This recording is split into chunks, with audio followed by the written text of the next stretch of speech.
good times. And then again, there's bad times in this life. Now, this is useful information for people who might not know that yet. People don't know that yet. I mean, maybe you're young enough to think that there ain't going to be no bad times in your life. I mean, why would there be? You got your plan happening, you got your program working, you got your thing together, you know what you're doing. I mean, you got this. What could go wrong, right? Then again, on the other hand, because there's always the other hand, maybe you're old enough to think that there ain't going to be no more good times in your life. Is that possible? Maybe you look like me when you get out of bed in the morning. The first word out of your mouth is, ah! Oh, I got time to say that word. Replaced one hip, then fell on the other one.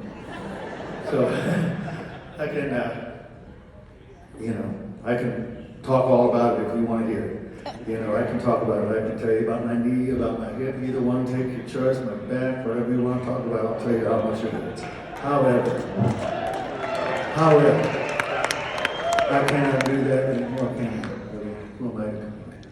Who am I to complain? There's been so much suffering in the world in the last year and a half that I don't feel like I have the right to complain about anything. I mean, do you?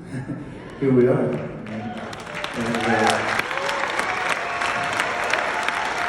I'm going to listen for this. I had a long time ago, I had a keyboard player friend named Dwayne. Dwayne Smith was his name. Blind from birth. But he was only blind in the sense that he couldn't see with his eyes. He saw with his whole body. Dwayne could walk up to a wall and tell you when he was 2 feet from it by the cushion of air that was there. He could tell you when he was walking by a door. He could walk into a room and snap his fingers and tell you whether the room was small or large and whether the ceiling was high or low. He was amazing. He was totally self-sufficient. He didn't need anybody to help him. Well, one night, Dwayne and Maurice and I were sitting in the lounge of the Riviera Hotel.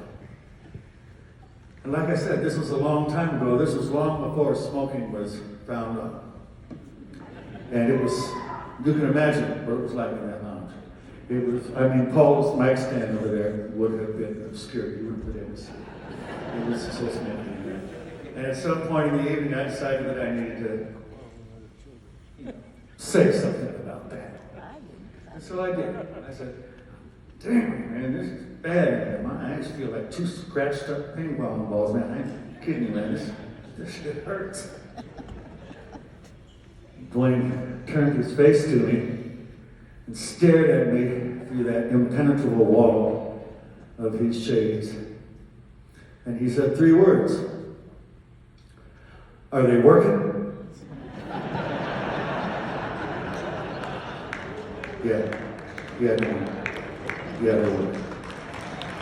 And Dwayne lifted up his shades and showed me what was supposed to have been his eyes. They vaguely were his old eyes. And then he put his shades back down and went, And he was right, wasn't he? Of course he was. Sure he was. I had no right to complain in there. But I don't have the right to complain about anything. I got a couple of sore hips and a sore back. There are people all over this world who would trade their pain for mine without a moment's hesitation or a second thought. So when I do the song now, I don't think about vicissitudes anymore. I used to elaborate at length about the vicissitudes of being 74, which is what I am. But I don't do that anymore. Now, I think about the fact that life is short. We better enjoy it while we got it and quit being ungrateful all the damn time.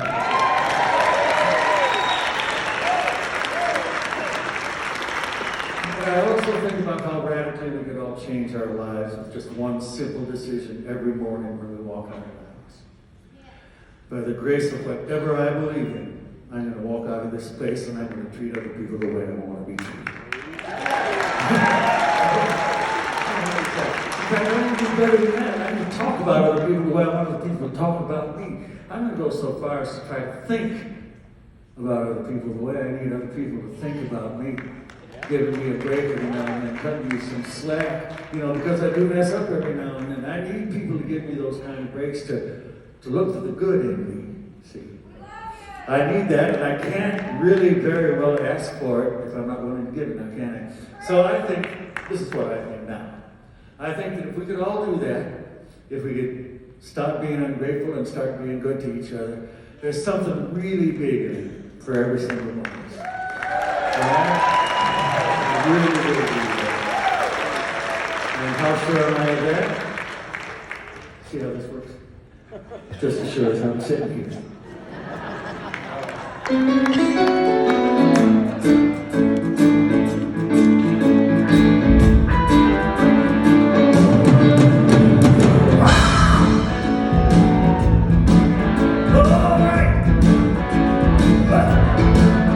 get it up, get it down.